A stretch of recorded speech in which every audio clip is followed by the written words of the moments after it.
Hi, and what I'm going to talk about is age management. I am a licensed cosmetologist and a esthetician for the past 20 years. And one of the reasons why I started in skincare was that I had an issue with acne when I was like from my teens into my 20s, into my 30s, and a little bit into my 40s, just a little bit into my 40s. And rather than trying to figure it out, I would always go to the doctor and get these injections, take tetracycline, topical solutions. But I never understood that the core of my skincare issue was systemic. And I really had to find out what was the cause of it. And I didn't learn that until I went to school to be an esthetician. And the factors that I learned was like stress, diet, exercise, my um, lack of nutrients in my body was the cause of it. And not only that, but external factors such as the pollution in the air, other environmentals attributed to my acne. And then as I've gotten older and I started to approach my 60s or in my 60s, I wanted to not wait until I got there to learn how to take care of my skin. And so I noticed that when I was in school that how my skin changed in my 30s, in my 40s, in my 50s, and what I had to do. And it brought me to the conclusion what I teach in my class is the four pillars of health, of skincare, health, and age management. Because I teach my students how to treat their client's skin without wearing makeup. Because I don't like wearing makeup. I just want to put on my little eyebrows, my little mascara, my lipstick, and keep it pushing. I'm not into the full face of makeup. I just want to keep it organic and healthy skin. And that's what I teach my students. But not only that, I like to teach them how to educate their clients on good skincare and how to take care of their skin as we age. So the first thing that I like to talk about is the cleansing your skin. And I'll show you my presentation now on in my my PowerPoint of how I take care of my skin. So let me go here. So the first thing that I like to do for my clients is to teach them how to take care of their skin. And how we do that is learning the four pillars of health. And the four pillars of good skincare health is cleansing your skin. And when we say cleansing your skin, how do most of you cleanse your skin? What do you use to cleanse your skin? Anyone? Facial soap. Facial soap, but it's how we cleanse our skin. That's a contributing factor. So I tell my clients to use the appropriate cleanser based on their skin type and not with the towel and scrubbing our face to try to keep it clean. Put about a pea size of cleanser into your hand, lather up with warm water, tepid, not hot, not cold, but warm, and gently cleansing our skin. And when we're cleansing our skin with our hands, we can feel if your skin is dry, if it's rough, if it feels dehydrated, if you feel any pimples coming. And this is how I encourage my clients to clean their skin in that order. And then the next thing I have them to do is take a white towel and not a color towel. Why? Because color towel leaves dye in your skin and it also helps clog the pores. With a white towel, you can always see if you removed all of the makeup, if you removed all the residue of the soap, you'll be able to see that on a white towel. I also recommend that you change that white towel at least 2 to 3 times a week. I recommend buying a stack of towels and they're just for your face. The towel that we use to take a bath with to wash our bodies is not the same towel that we use on our face. Those two should never meet. They should be separate. The bacteria on your body should not be the same bacteria on your face because our face alone can accumulate bacteria enough that we cannot see with our naked eye. And I like to use sometimes like 2 to 3 times a week a nice kaolin clay powder or a clay cream that I mix in with my cleanser, and that would be my scrub. I don't like scrubs that have the texture like feels like sand or fine grained nut or nut shells because that abrasion can create micro tears in the skin. And I want to keep my skin just as carefree and away from everything that can create micro tears on my skin. Sometimes I also use my brush as my Clarisonic brush, and I use a gentle cleanser, and I'll clean my face with my brush. And one thing that you should never forget too are your ears, because when the oil comes down from our scalp into our face, because it does, as our body warms up, it also goes behind our neck into our ears, in our ears and behind our ears. And if you're in doubt, if there's any oil behind your ear, just take your finger and rub it behind your ear and smell it, and you'll smell old sebum. So I always tell my clients and my students to not only not forget their necks when you're cleansing your face, but don't forget your ears and behind your ears when you're cleaning your face. The next thing that I like to address is the cleanser. Find the appropriate cleanser for your skin. And some of my favorites are right over the counter. There's Cetaphil, there's Neutrogena, there's La Roche-Posay, there's CeraVe. So you find the cleanser that's appropriate for your skin type and cleanse your face twice a day. Now, as we get older, we are looking at items, and I say treat because after 30, our metabolism slows down, the production of collagen slows down, the elasticity starts to relax in our face. So we have to do things to make sure that we keep everything tight and right in our skin. So one of the things that I do to help, first of all, to help exfoliate my skin, the dead skin cells that are the buildup when we have lines in our eyes or the thick skin on our face, that I use a retinol treatment every night. I do a higher dose during the day and a lower dose during the day. And what it does, it helps exfoliate our skin, which we call cellular rate turnover. As the dead skin sheds, it brings up the new skin, which gives you a nice, vibrant, healthy glow in your skin. And some of the products that I like are Neutrogena Rapid Wrinkle Repair or or Oil of Olay Regenerist. These are things that you can get over the counter. So that would be my treat that I do for my skin. Also, what I do for my skin too is to tighten tone my skin muscles. I like to do a microcurrent treatment. And this is a device that I use. And if you've ever in like Nordstrom's or Sephora and Ulta, you'll see devices like this that help tightens and tone your facial muscles. And these are things that you can do at home as well. Then the next thing that I do on my skin is hydrate, and that would be the moisturizing.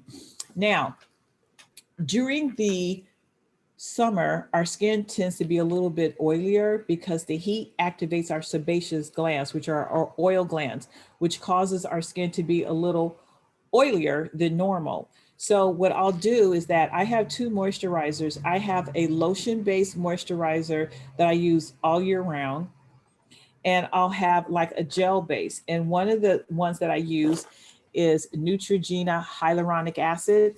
Hyaluronic acid, as Eva Longoria says, hyaluronic acid, it is a humectant. And what it does, it pulls moisture back into our skin. It's not an exfoliating type of product, but it's a gel-based humectant. And sometimes on real windy, cold days, I may take my lotion-based moisturizer and my hyaluronic and mix it together to make sure that on those dry, windy days when it pulls all the moisture out of our skin, I combine it, and it just gives me a nice hydration on my skin. And again, I take it to my neck. And notice when I'm putting a moisturizer on my neck, I'm not going down like that, because as we age, elasticity will do its course and will start sagging along. So whenever I do anything to my face and on my neck, I never rub it down. I always go up. I always go up. Always go up. Remember, elasticity or age and gravity will pull it down. But as we mature and age, we want to make sure that we're doing treatments that we're always tightening and toning our muscles. And this is a great treatment that you can do to help stimulate that muscle to contract and stay tight and toned. I also have my recommendations of moisturizers that I like. There's CeraVe, Cetaphil, La Roche-Posay, Neutrogena, and Oil of Olay. Again, these are things that you can find over the counter without breaking the bank. Now, If you can afford La Mer, I say go for it. But at the end of the day, they almost have all of the same ingredients. So like, why break the bank? Just take care of your skin twice a day. And the most important product that I use on my skin is sunscreen. Do any of you use sunscreen? I do not end my day with sunscreen. One, because I wear a retinol, which makes my skin photosensitive. And two, I'm on medications that can cause your skin to be photosensitive. And when I say photosensitive, it means that your skin will attract the light and it will cause hyperpigmentation.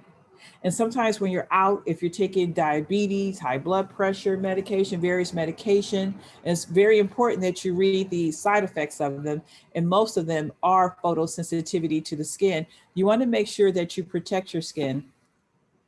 And some people say, like my clients will say, well, my moisturizer has SPF of 10 and my makeup is a 15. Is that enough? Is 25? Absolutely not. Because there is a tear in the ozone layer, which the ultraviolet rays A, B, and C are piercing through on a good day, a rainy day, a nice sunny day like today. That's affecting our skin. And with those A, B, C, ultraviolet rays are aging, burning, and cancer. And skin cancer does not discriminate. Anyone can have skin cancer if they're not protecting their skin. So I recommend having a good sunscreen, and these are some that I like. Aveeno, which is great for people with sensitive skin, CeraVe, and Neutrogena. And I always recommend, especially if you're using some type of treatment on your skin, a retinol, or if you're getting common exfoliating services like chemical peels or chemical exfoliants, always in your day with a good sunscreen. And I recommend that using a minimum of a 30 to a 50. I think anything over SPF of 70 or 100 is just a waste. And what I like to do is that I like to keep a small one in my purse.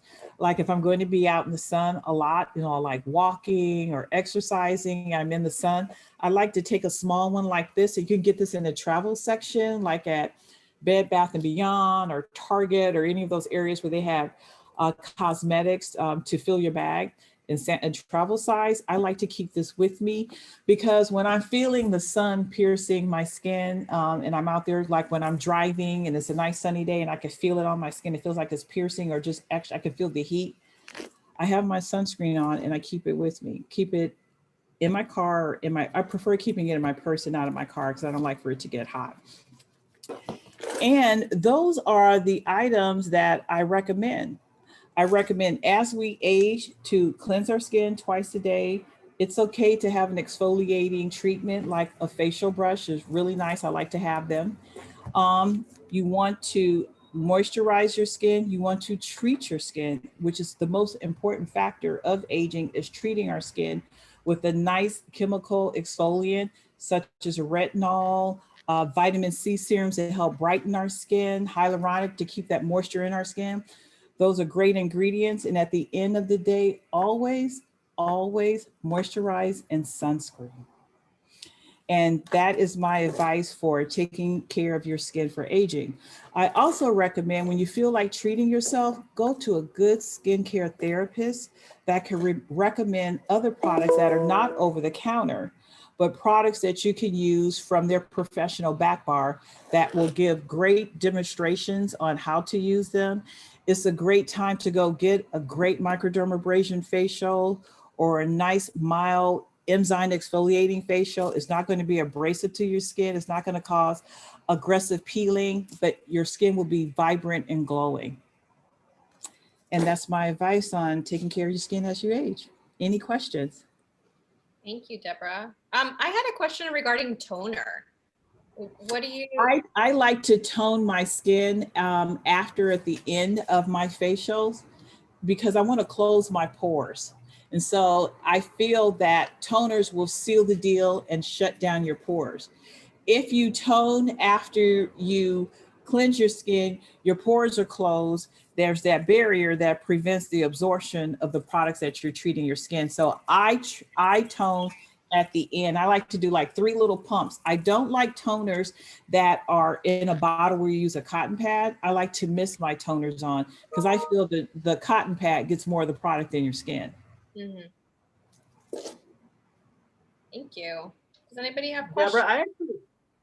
I actually have a question as well too. So I have acne scars.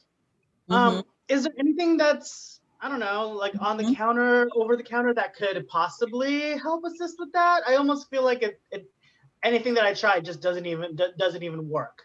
For acne scars, I recommend seeing a professional and getting like a microderm facial, which it helps exfoliate the dead skin cells because and it's gradual, it doesn't hurt, it's really relaxing, it sounds scary. The machine may sound scarier, but what it does is that it exfoliates the dead skin cells. And as the dead skin cells exfoliates and the suction of the machine, which pulls the blood to the surface of the skin, which you'll see slight erythema, which is normal, nothing bad, nothing harmful. But what it does, when the blood comes to the surface of the skin, it helps regenerate new skin cells. So as that skin sheds, the new skin cells will work its way up to the surface. So it's going to take some time to get those away. So give me a call. I'll give you a great facial. I'm really good. I love it, Deborah. Thank you. You're welcome. I'm just gonna plug this in right now, right before we transition to Susan. But for those that are with us today, definitely ask questions in the chat, or if you want to raise your hand in the participant section, you can definitely do that. But in our transition time, if you go to your far right hand side and the emojis or the emoticons, give us a heart if you enjoyed Deborah's section, and give us a party emoji if you want to see a little bit more of this kind of content from the Classified Professional Development Committee. So thank you so much, Deborah. Thank you. There is a one question that was brought up about oils and serums Mm-hmm. for your face. Do you have any recommendation? For the serums, there's Ordinary that's really good from Sephora. I like for like serums or gel base, I like Neutrogena hyaluronic acid because it's a great humectant. It pulls moisture into the skin.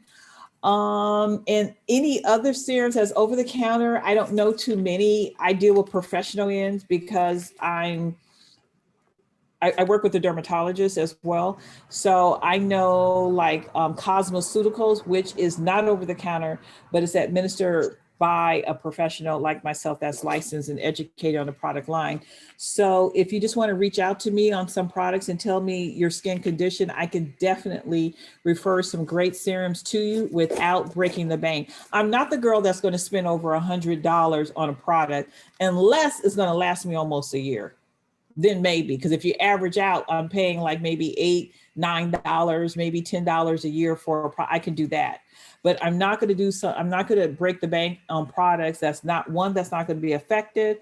And I have to keep buying it like every 2 months. But if you want to reach out to me, and tell me your skin condition, I can definitely refer some great products to you. Awesome. Thank you. Susan. I think Are we we're ready? good. Thank you so much, Deborah. Thank you for having me. Are we sure we're ready? I have a question for Deborah.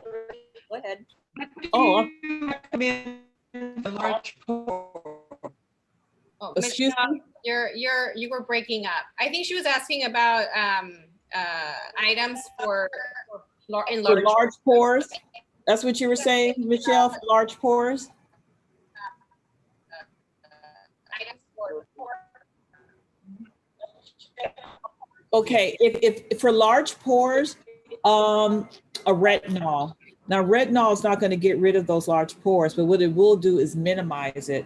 Retinol and maybe like a microdermabrasion exfoliation, like get rid of those old dead skin cells. Like, have you ever had a professional facial, Michelle?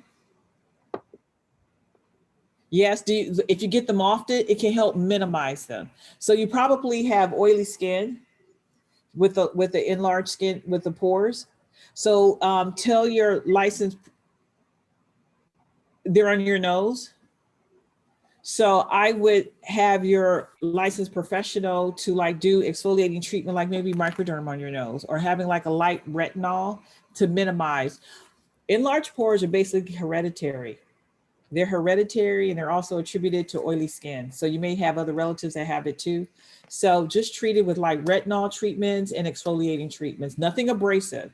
And when I say exfoliate, it doesn't have to be hard, doesn't have to be irritating to the skin, but light exfoliation consistently will not get rid of them, but it'll minimize them. Deborah, we have another question regarding dark circles under your eyes. Mhm. Is there like a sort of serums or oils that you would recommend? I have clients with dark circles under their eyes, and sometimes I ask, like, do you drink a lot of caffeine? Because caffeine can attribute to the dark circle under their eyes. Um, I don't really think there's any type of cream that can attribute to getting the dark circles under your eye. Is more of a hydroquinone cream that you can put under your eyes. And when you're using skin lighteners, vitamin C serums under your eyes, I say use them at night and get samples like small products. And when you apply it, you want to take your little finger and you want to dab it on gently with your finger at night. And most definitely, you would have to wear sunscreen, most definitely, without a doubt. Anything that's a skin lightener, you have to wear a sunscreen, most definitely. Thank you. You got any other questions? No? Okay. Thank you, Deborah, again. Thank you for having me. Thanks. All right, Susan. Okay, well, let's start with the disclaimer. If there was anything that could get rid of wrinkles, none of us would have them. Okay, so, when you start seeing how the manufacturers are advertising their product, if there was one that actually got rid of those dark circles, we wouldn't have them. If you think I could get rid of these bags under my eyes, I wouldn't do it. Knowing what I know, of course I would, but these are all allergy. So a lot of times, you just can't help it. Like Deborah said, they're hereditary. There's a lot of things that are hereditary, but in Chinese medicine, dark circles under the eyes are attributed to kidneys. Okay, and so you might want to check in to make sure you're drinking enough water, that you're not taking can't think of the painkiller, Tylenol, which is filtered through the kidneys because that causes pigmentation. So you might look into the medications that you're taking, scroll down to the bottom and see what those contraindications are and which organ in your body is filtering out what you're putting in it. Aspirin is filtered, it's filtered through the liver. Aspirins are filtered through the kidneys, while the Tylenol is filtered through the liver, and that can cause pigmentation issues. So you want to make sure that what you're putting into your body isn't attributing to part of the problems that you're experiencing. And caffeine definitely being one of them. I am not giving this up. I don't care. Okay. And so when you're looking at the 30 years of bad road that you did from 15 to 25 or 30, because we all traveled that road. Okay. Except for me. I didn't do it until later, but as a teenager, I'm probably the only one on this screen who never, maybe Deborah, went to the beach. I hate the sun, will not go in the sun. So when she said you use sunscreen, I go, oh, no, I don't need to, because COVID-19 gave me the perfect excuse to never leave my house. Okay, I'm happy as a clam right where I am. And so I never smoked and I never drank. So when you consider those three things, and the sun being the most damaging, I don't look so bad at 72. Okay, so you have to remember now that when we're on the rehabilitation road, we have a little more effort that we have to put into it. If you're still young and pretty, like some of you guys are, okay, no age issues, no nothing. You're just on this road, driving along at 70 miles an hour, happy as a clam. You need to understand that what goes into your body is what comes through your skin. Okay, now I teach the chemistry and electricity segment of cosmetology. So where Deborah's talking to you about cleansers and how to choose. When you, how many of you, just curiosity, when you go to the grocery store, do you ever turn around and read the nutritional value and the calorie count and all that stuff and the ingredients in your food? Do you do that or no? Okay, that's good. You don't realize what you do, but your children are great barometers of your life. And my oldest granddaughter was in the grocery store with me, and she wanted to buy this candy bar. And she knows I don't allow candy or stuff like that. I just don't buy it. So she came to me and she goes, Mom, she goes, I want you to know that there's 7 grams of protein and 10 grams of fiber. Can I buy it? And I looked at her and I go, I can't say no now because obviously I do that, and I did it enough that my children picked up on how to buy food. Now I'm going to take you into your skincare program with that same concept. When you're looking at a facial cleanser, really the name on the container doesn't matter. Like Deborah said, they're almost all the same. It takes an acid and an alkali to make a cleanser. The most common surfactants are sodium hydroxide and sulfuric acid. So when it comes together and you're reading the ingredients on your facial cleanser and or shampoo, you're going to see sodium lauryl sulfate. My recommendation, and because that can be a very harsh cleanser, and even though it's got tons of additives in it, it still can make your scalp itchy and your hair dry and your skin dry and flaky. What you want is a sulfate-free. That's what you're looking for when you're looking at the ingredients. So you want a sulfate-free. Now that doesn't mean that there isn't sodium hydroxide and sulfuric acid, because there is. I have to have those 2 ingredients or I won't get lather. I won't get anything clean. I don't have a cleanser at that point. But I do need to make sure I'm sulfate-free. So now the way I explain that to my students is it's like a cut of beef. I don't care what beef you buy. It came off a cow. Really? However, what are the degrees of cuts? We're going to go up to prime. And when you're in sulfate-free cleansers, you're in prime. The molecular structure is so much larger that it doesn't penetrate the skin. It sits on top of it and it rinses off of. It is also negatively charged, which doesn't mean much to you, but hopefully it will, because your skin is positive. All of your moisturizers, except for hyaluronic acid, are positive. Your makeups, the things that you put on your face, are all positively charged. So almost all cleansers, shampoos too, are negatively charged because the negative ion hooks onto the positive ion and removes the debris from the face. And you want to do that as gently as you can. So you're looking for sulfate-free. That's the key for your cleansers. Now, once you're clean, okay, there is a difference between a hydrator and a moisturizer. When Miss Van Kellen was talking, she was talking about gels, and that would be, and she mentioned specifically, your hyaluronic acid. Okay, and so it's as simple.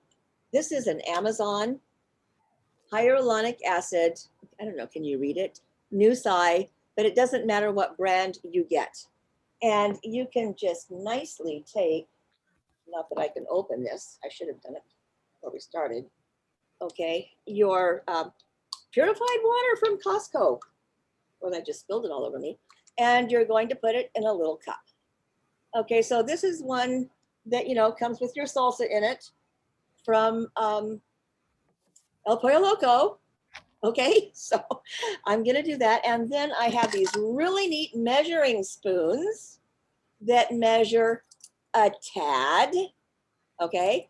A smidgen, a pinch, because we all know grandma, when you said, what's in your recipe? She said, oh, just a pinch of salt, a smidgen of this, a dash of that. And you're going like, and how much would that be?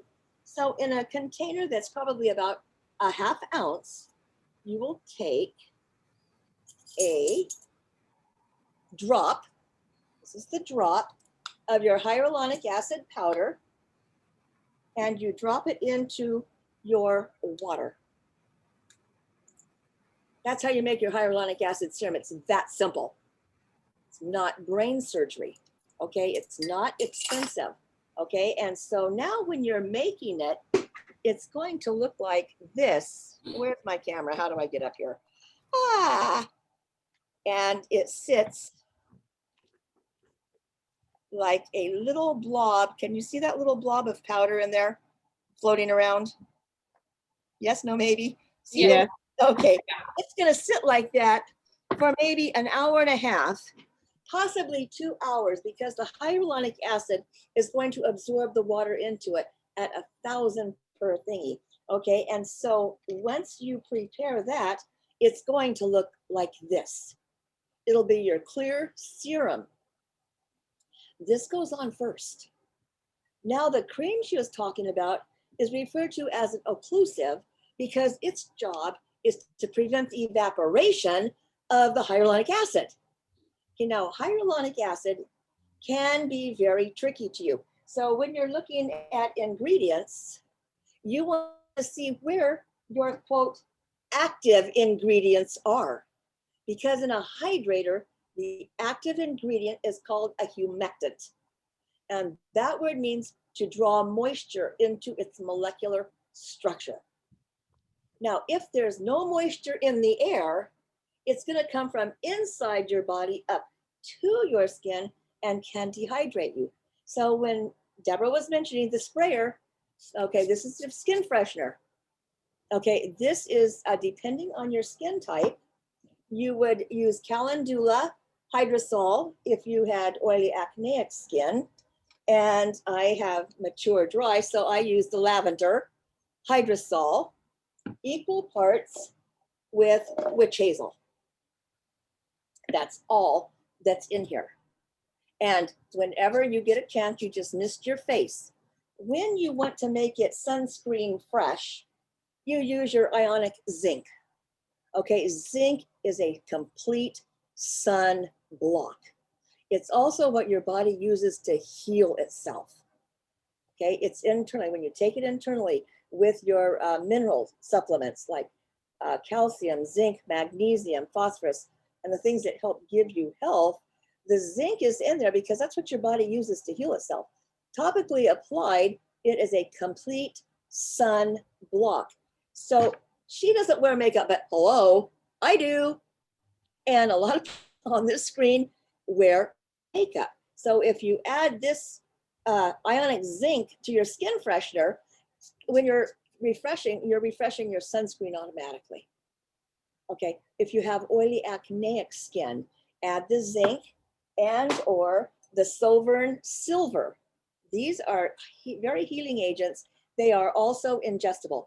I don't recommend to the students that they buy something that is not ingestible, because if you can eat it and then you put it on your skin, as your skin absorbs it, it's not going to be toxic. There are a lot of ingredients in our products that are actually very toxic. Some of them are even known to cause cancer, like PEG.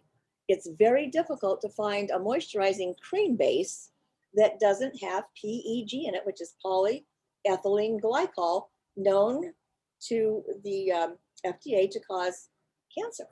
So you want to make sure that you try to keep your stuff as pure. And remember that you're looking at active ingredients. So when you want to choose a moisturizer, remember the hydrator, the best one you can get is hyaluronic acid. And what I did is I use Eucerin because I'm not allergic to anything in it. I have a bundle of allergies, skin allergies, food allergies. I have to be extremely careful what goes on my skin and what goes into my stomach, because I could end up in anaphylactic shock just like that.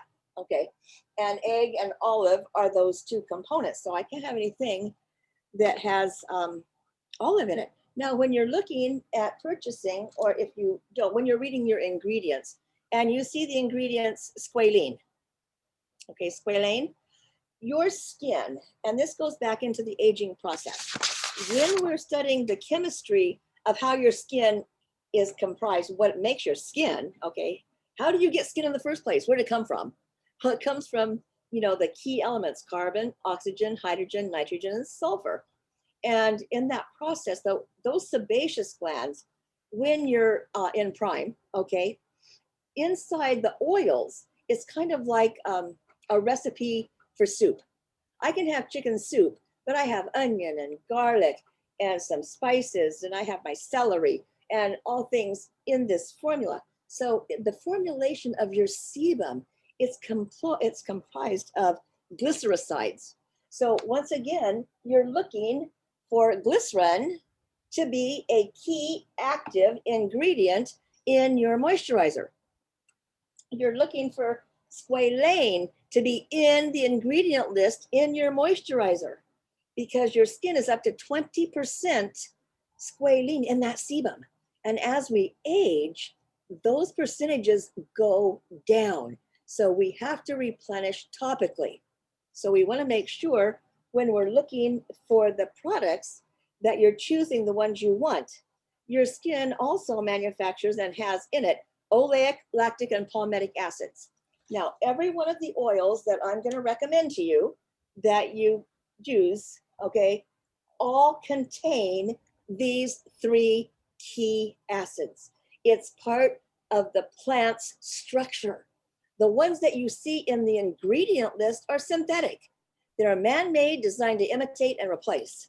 So when you can just take whatever moisturizer you have at home, you can add hyaluronic acid to it. I can add jojoba oil. So jojoba oil has as its major benefit, and it should be in the chat in a folder where you can go and pull it up and read this for yourself. But jojoba is wax esters. And when you look at the skin sheet that's in your handout, it says that up to 30% of your sebum contains wax esters. And what this wax ester does, the jojoba, is it regulates how much natural sebum your skin's going to produce. So if you have overactive oil glands and you add 2 or 3 drops of jojoba oil to your brew, what I did is I took my Eucerin, and I did it ahead of time because I didn't want to malfunction in front of God and everybody, okay? And I took it and I just took a little portion cup and I squeezed some in it, okay? And so whatever moisturizer you have at home, you can now modify. When somebody gives you a recipe, does anybody in here just follow that recipe, or do we modify it? We modify, yes? Okay, so if I have oily skin like I make for my daughter, I take the jojoba oil and it comes with a dropper. So I can add like up to 10 drops of jojoba oil. And now the oil gland is going to be regulated.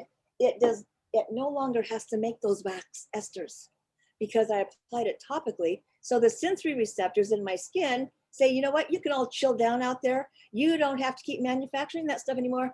I got you covered out here. And so those things are kind of important. Shea Olin, okay, is what I use. And my brew, and this one, I added the Shea Olin because when you look at the benefits, it's for sensitive aging skin, of which I have, full of vitamins A and E, okay? So I'm getting the antioxidants that my skin needs to protect me from what we call tropospheric ozone, which is polluted. It's what we have down here. The atmosphere ozone, spheric ozone, is pure. But because the ozone layer has this humongous hole in it, and the ozone that's coming down to us, by the time it gets through LAX, guess what? It's full of what we call ambient ozone, which are full of things, the oxidants, oxidation. It causes oxidation in the skin. The word oxidation means to reduce. When your car oxidizes, it turns to rust. When your skin cells begin to oxidize because they're starting to lose that vital oxygen supply, that speeds up the aging process, which brings me to Epicurins. And this is a very expensive product. It's the only one I recommend by literal name, because when you look at it, you see the oxygen bubbles in it. This is oxygenated aloe. It's a patented formula. You can't get it anywhere else. So I always add it to the formula. Okay, it's that simple. Now I'm also going to add for my daughter, I'm going to add a little bit of hyaluronic acid because I recommend you do this at night, that you do this routine at night because it leaves a really high sheen on your face and your skin needs time to absorb the molecules so that it gets the benefit of what we're putting in it. So we're just going to add a little bit of this to the brew, and then you whip it good. And because you've chosen a product that already is emulsified, it has no trouble mixing. So you just whip it good. And you really do have maybe a little whisk. And as you can see, I just now customized my over-the-counter moisturizer for me or you or your daughter. So the oils that are easily to get, avocado oil, powerful antioxidant, okay? And then you have the grapeseed oil is another wonderful product for oily acneic skin. Tons of active ingredient, but it also helps with hyperpigmentation. Okay, so when you consistently choose an oil that is skin specific to your need, because you can't buy them that way. I can buy any moisturizer over the counter and it's fine. That's a good thing, not a bad thing. But now I'm going to add the oil that is skin specific to me and my needs. I'm going to add the hyaluronic acid maybe to boost the hydration. I'm going to add the squalene to it. This I get at Lotion Crafters. When you're looking at active ingredients, you should see glycerin, squalene, okay, and even lecithin is it's an excellent humectant. The problem with lecithin, it either comes from soy or egg yolk. So when it says lecithin on the formula, I have to sit it back on the shelf because if it comes from egg, I'm going to be itchy, burny, and hived. When I see squalane on the ingredients, it either comes from the liver of the whale, sperm whale, and or olive. I'm allergic to that. So if it just says squalene, I can't use it. One of the two best hydrators in almost all products I can't use. When I went to Lotion Crafters, I found the synthetic one. This is chemically reconstructed in the lab, which for some people, they don't like that. When I noticed, and I did the research on most of the moisturizers, almost all of them use chemicals as their hydrating quality. They don't use the squalene, they don't use the lecithin, and they very seldom. Sometimes you'll see hyaluronic acid, but it's all the way halfway almost to the bottom. When I picked up my Eucerin, glycerin comes right after water. Okay, so I'm going to have some of the things. So when you're looking at this is the student that when we're in chemistry and the chemistry of your skin and how your body puts it together. How do I know what to use on who to get the result I want? So that requires a lot of research. And as students, that's part of their assignment. One of their huge assignments as estheticians is to find the 4 main oils that they personally want to recommend to their clients: oily acneic, dry mature, aging, and those with pigmentation, because these are the 4 big issues that clients come to you with. You know, when I want hydration, well, then you're going to look at me in your consultation and you're going to go, I see 4 cups of coffee here. What does coffee do to the skin? What does caffeine do? Not just coffee. I could drink Coke. I could drink Pepsi. What does caffeine do to your skin? Pulls the moisture It out. dehydrates. Yeah. Absolutely, it dehydrates. I take antihistamines because I have allergies. What do antihistamines do? They draw the moisture out of the skin, so I'm not going while I'm doing this lecture for you. If I don't take them, my nose runs, my eyes run. I'm like, I'm a humongous mess. Okay, so with those 2 issues, I'm going to come to you for hydration. And you're going to say, okay, you want me to topically apply what you're pulling out? How's that going to work? All right. So we want to make sure that those lifestyle choices that you make, and they are, by the way, as Miss Deborah said, they are at the core of your skin's health. If you don't eat right, your skin can't make right. And, you know, when you're young, in spite of everything we do, because we're young, the body has the ability to kind of fix that for you. Okay. And so you want to make sure that you understand that the sebum is composed of glycerin, oleic, lactic, palmitic acids, wax esters, squalene, and some cholesterol. Okay. And that as we age, those components are no longer active. So I can take my hyaluronic acid internally. It helps with joints. Your body uses and manufactures hyaluronic acid on its own. Nobody's allergic to it. It's in your eyeballs to keep them rolling around in your head. It's in your joints to keep you from squeaking when you walk. So as we age and arthritis sets in, that synovial fluid and the hyaluronic acid that is made is less. So I need my hyaluronic acid supplements. I also need the ceramide supplements because my skin doesn't really have a stomach. So what I topically apply may or may not actually benefit me. Okay, so when I'm looking at how do I know what to choose to use to get the result I want, I need to know my skin type. So if I'm oily to acneic, if I'm normal to oily, normal to dry, or I want an anti-aging because I'm maturing and I need that extra hydration that almost all of us need because you usually as women, especially when we were on campus, we don't drink like we're supposed to, drink water like we're supposed to because we don't want to have to go to the bathroom. Okay, so we back off on the very thing, that vital thing that your body so desperately needs to help keep all of your systems up and running. Okay, so we touched on the cleanser. You're looking for the key ingredient to be what? What are you looking for when you want a quality cleanser or shampoo? Anybody alive out there? Okay, sulfate free.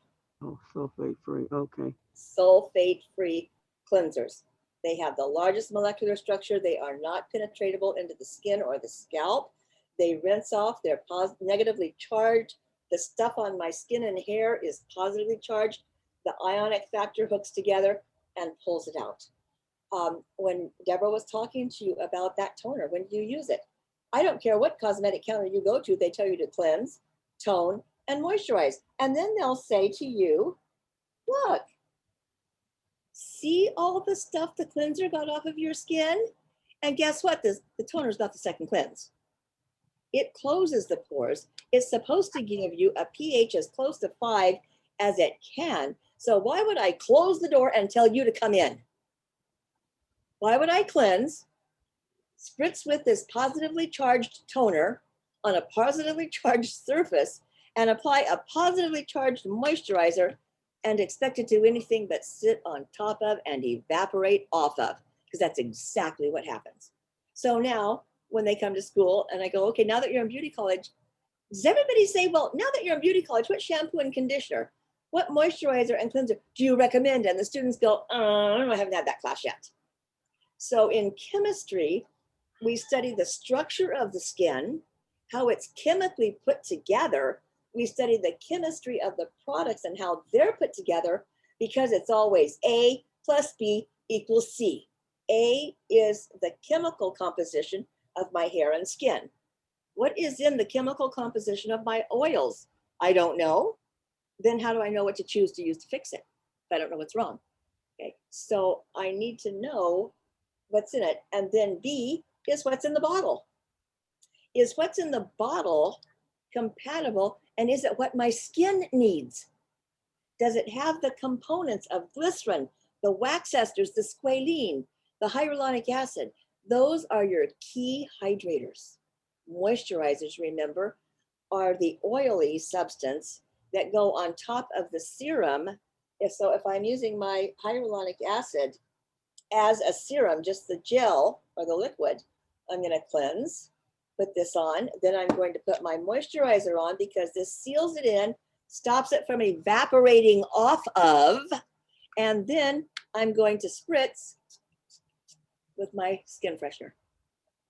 Now I'm ready for my makeup, which I am not going out without. And I don't know about the rest of you, but it's like, really? I guess I better hush. If you have any questions, I better shut up so you can ask them. Because I have, what, 4 minutes left? Thank you, Susan. I see that Michelle's had her hand up. Michelle, do you want to ask your question?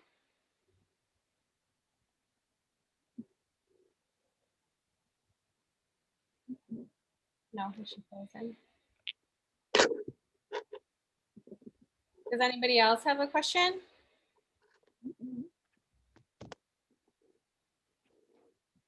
I want to know how soon. I'm sorry, I just came in late. How soon will the recording of this program be available so I can be able to see all of it?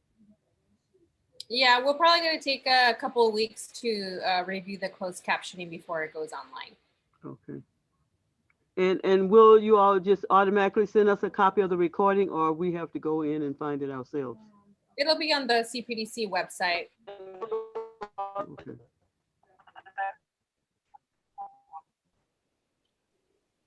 Michelle, It sounds like Michelle's trying to say something, but we can't hear her. By the way, my hyaluronic acid has dissolved.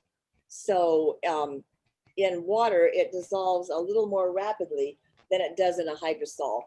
Because Michelle, type in what you want to say in the chat because we can't hear you.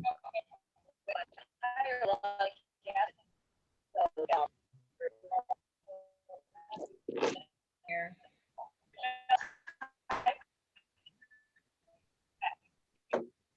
Michelle, type your question in the chat. Oh, I hear what she's saying. Do you believe in stone rollers? yeah, I like You jade can believe in rollers. those stone rollers for wrinkles?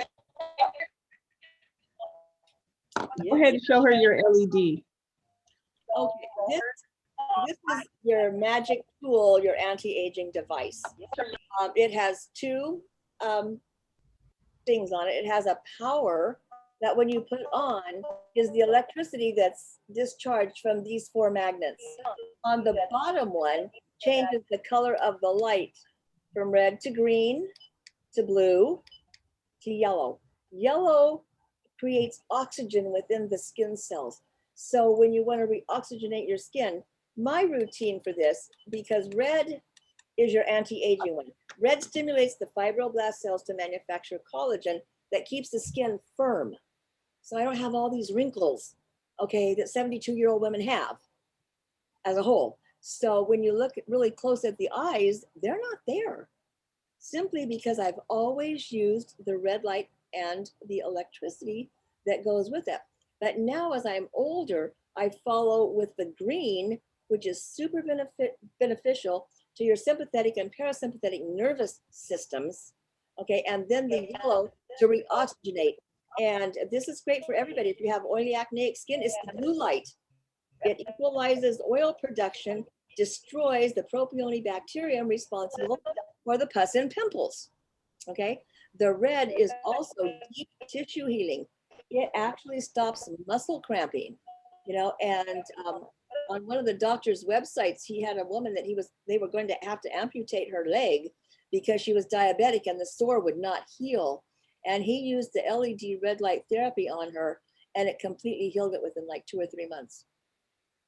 So the benefits of your light therapy are amazing. And I highly recommend. It's like $40 on Amazon.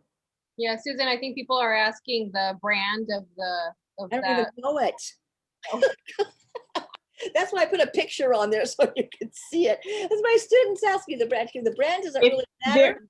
There's no really particular brand. If you go on Amazon and just look at LED light treatment, you'll find it. And you need to see the 4 magnets, and it has to have the 7 LED lights. But the name of the manufacturer doesn't really matter because they're all the same. Okay, it's like saying, you know, pressure cooker. I guess another thing that I wanted to add in too is another thing that we lose as we age is collagen. And I like to, in my morning smoothies, I like to add collagen to my smoothies. It'll take a few months for you to see it, like maybe about 2 months, because we know we ingest it, it's eliminated. But collagen helps tighten and tone and helps our muscles and our joints as well. And I've also seen the product at Costco. I've also seen Jennifer Aniston advertise on commercial the collagen powder. It's about $30 at Costco, but I like a liquid collagen, and the brand that I use is Modere. And because it's a liquid form and it gets into my system faster, it's a little bit more expensive than what Jennifer Aniston is promoting, but it's just vice versa. Just like, what do you want and what you want to spend on. And I also do the collagen in my morning smoothie, or just take a collagen shot in the morning. Yeah, I think one of the questions was listing supplements that you suggest to take for your skin, I'm assuming. Yeah. The hyaluronic acid capsules, because it comes in ingestibles. Okay, the hyaluronic acid capsules and the ceramides. These are the phytoceramides that your skin needs to help keep it supple. And but topically, you need the red LED light, because the red stimulates the fibroblast cells to manufacture the skin's own collagen and its own elastin. And if you do it on a regular basis, I've been doing this since I was 21 years old, because I started teaching skincare when I was a kid. Okay. And after, 70, I haven't taught 70, after 50 years of teaching, okay, I learned a little bit. Okay. And I tell the students, if you think I can teach you in these 2 or 3 classes that I teach everything I've learned in 50 years, you are so wrong. Okay. There's no such thing. And you have to accumulate this knowledge. But I can give you the key pointers on what do I look for? What oil does this type of skin need? What nutrient does this type of skin need? What minerals help my body heal itself? These are things that are across the board. And I saw somebody had a thing on pigmentation. And let me tell you, if there was something that got rid of pigmentation, nobody'd have the issue. Yes, there are things that can help, and the yellow LED light is one of them, because it releases oxygen. Oxygen neutralizes pigment. I don't know if any of you color your hair, but it's always mixed with hydrogen peroxide, H2O2. When you lighten your hair, like mine, okay, and you bleach, oxygen gas removes pigment. So when you oxygenate the skin, you can take a spot. In fact, I did on this. Now, if I can get it on the camera and show you, I'm not sure. This little guy right here was very small, really dark. And I started using the LED light, and what it does is it disperses the pigment and it spreads it out. So it appears lighter. It doesn't get rid of it. Okay, you're not going to get rid of pigment like bleaching hair. But when you use oxygenating skincare, that lightens the skin. But what it does is it breaks up the pigment molecule and spreads it out more evenly, so it appears a lot lighter. So if you'll notice, Dermalogica has a product called, what is it, Deborah? What is their pigment relief? It's called, pigment relief. And when you read the ingredients, any chemistry word that ends in ate, has had oxygen added to it. Anything that ends in ite, like a sulfite, has had oxygen added to it. So when you're looking for a quality pigment relief, you want the ATEs, any word that ends in ATE has had more oxygen than the ITEs. So obviously if it has OXY in it, that's obviously oxygen. But it's the ATE at the end of a word that tells you there's a lot of oxygen that's been infused into that molecule. So now I'm going to have a better skin lightener. I'm going to stand a better chance of seeing results, but it's going to take 2 to 3 months, because the epidermis, this outer layer of skin, takes 30 days to replace itself. Skin from the inside out is like a bad pregnancy. It takes 9 months. So before you can really see a humongous benefit to supplements and such like that, you have to be patient. This isn't a microwave, okay? This is the slow cooker. And I have to be prepared to be patient, which is very hard for the culture that we're in right now. We want gratification and we want it now. I want to lose 10 pounds. I want to take this pill and wake up tomorrow 10 pounds lighter. You know, it doesn't work that way. So whatever we're taking internally, whatever we're doing topically, it's going to take a minimum of 30 days for you to see a major improvement. So be patient with what you're doing and just, you know, don't say, okay, I tried this for a week. It's no good. I'm done. That's not the way it works. Thank you, Susan. You're welcome. Does anybody have any more questions? You know, we're at 5:06 right now, so I don't want to keep anybody. So I know we're out at 5. But thank you so much, Deborah, Susan, facilitating this workshop. It was amazing. We definitely learned a lot. And then for those of you that attended that want to continue workshops like this, please reach out to me. And you know, we'll think of different topics within skincare that we want to facilitate. Thank you again, Susan, Deborah. Thank you everyone for attending. Thank you. Thank you.